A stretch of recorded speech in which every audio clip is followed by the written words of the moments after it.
आप भगवान पर विश्वास करते हैं या नहीं? अगर आप आस्तिक हैं तो यकीन करेंगे, नास्तिक हैं तो हैरान होंगे। जय श्री कृष्णा मित्रों। एक इंसान जिसे मौत को महसूस करने का मौका आया, लेकिन वो फिर से जी उठा। इस सत्य घटना का एक एक शब्द सत्य है। ये कोई मनगढ़ंत कहानी नहीं है। ये घटना है पंजाब के फाजिल खां की, सन 2008 17 अप्रैल। कपिल जी की मृत्यु से जुड़ी हुई ऐसी घटना जो आपका भगवान के प्रति और भी गहरा विश्वास हो जाएगा। कपिल जी एक पढ़े लिखे नामी व्यापारी हैं। इनकी पूरी फैमिली पेशे से डॉक्टर हैं और ये एक परनामी संप्रदाय से जुड़े हुए हैं। जब कपिल जी के साथ ये घटना घटी, उनकी उम्र 42 वर्ष की थी, यानी 42 ईयर्स। रात को जब वो सोने जा रहे थे कि अचानक उनके पेट में और सीने में तेज़ दर्द शुरू हो गया। तब कपिल जी की पत्नी उनकी हेल्थ को देखकर तुरंत हॉस्पिटल ले गई, जो कि खुद भी एक डॉक्टर हैं। हॉस्पिटल पहुंचते ही कपिल जी को हार्ट अटैक आ गया और बेहोश हो गए। डॉक्टरों ने भी जवाब दे दिया था कि वो काफ़ी सीरियस कंडीशन में हैं। उनके रिश्तेदार मित्र सब हॉस्पिटल पहुंच चुके थे और सब भगवान से प्रार्थना करने में लगे हुए थे। रात 12 बजे सब खत्म हो गया। सारा माहौल गम में बदल गया। डॉक्टर उन्हें डेथ करार दे चुके थे, लेकिन थोड़ी देर बाद उनके शरीर में फिर से हलचल होने लगी और अचानक एक चमत्कार हुआ। सांसें जो बंद थी चल पड़ी, पल्स सेल वापस आ गई। तो कपिल जी की बची हुई चंद सांसें अचानक बुलंद करने लगी जीवन का राग। वो मौत के बिस्तर से जिंदगी को ऐलान करने लगी। आंखें खुलते ही कपिल जी ने बताया, उनके आसपास बहुत सारे डॉक्टर खड़े थे। बाहर से रोने की आवाज़ें आ रही थी। मेरे गले में तेज़ दर्द हो रहा था, मुंह से खून भी बह रहा था। डॉक्टरों ने जब कपिल जी को देखा तो खुशी से वो भी बोलने लगे, चमत्कार हो गया। डॉक्टरों ने और उनके रिश्तेदारों ने सबने भगवान का धन्यवाद किया। जाकू राखी सावरिया, मार सके ना कोई, बाल ना बांका कर सके, चाहे जग प्यारी होए।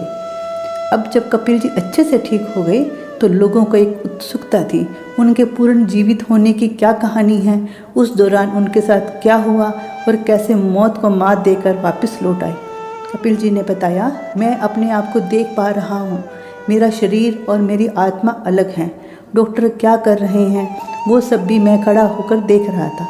मैं अच्छे से समझ चुका था कि मैं अब इस दुनिया में नहीं रहा, क्योंकि उसी वक्त मैंने देखा मेरे गुरुदेव बाबा दयाराम जी और भगवान श्री कृष्ण मेरे समक्ष खड़े हैं। उनकी कुछ शक्तियाँ मुझे साथ ले जाने के लिए खींच रही हैं। मेरे शरीर के अंगों की चेतना धीरे धीरे जा रही है, लेकिन मेरा दिमाग पूरा काम कर रहा था, या फिर हम इसे अपनी खुद की विल पावर भी कह सकते हैं। मेरी आत्मा को ऊपर खंड में दूर तक ले गए। आत्मा ने ऐसी अद्भुत वस्तुएं देखी, शायद मैं आपको पूरा नहीं बता सकता, केवल मैं महसूस कर सकता हूँ। मैंने देखा भगवान श्री कृष्ण का कीर्तन चल रहा है, श्याम श्यामा की तस्वीर लगी हुई है और बहुत सारे लोग बैठे हैं। कोई नाच रहा है, कोई झूम रहा है, कोई ध्यान अवस्था में बैठा है। उस कीर्तन में मैंने अपनी माँ को भी देखा, जो हाथ जोड़कर आंखों में आंसू बहा रही है और भगवान से प्रार्थना कर रही है कि मेरे बेटे को छोड़ दो प्रभु। दूसरी ओर मैं श्री कृष्ण के साथ हवा में हूँ और मैं खुद को बहुत हल्का महसूस कर रहा था। मैंने वहाँ पक्षियों के अजीबोगरीब घोंसले देखे जो बिल्कुल अलग तरह के थे। वृक्षों की बनावट, पहाड़, नदियाँ, समुंदर बहुत अलग तरह के, बहुत सुंदर थे। वहाँ धीमी धीमी मंद मंद सुगंधित हवा बह रही थी जो मेरी आत्मा को मदहोश किए जा रही थी। और भी ऐसे दिव्य खंड देखे जो कभी सुने ही नहीं हैं। स्वर्ग लोक के हिसाब से मुझे वहाँ रहते हुए बहुत सारे दिन हो गए थे, मतलब 1 महीना, और पृथ्वी लोक के हिसाब से मुझे मरे हुए कुछ ही मिनट हुए थे। मुझे वहाँ बहुत अच्छा लग रहा था। मैं सब कुछ भूल चुका था।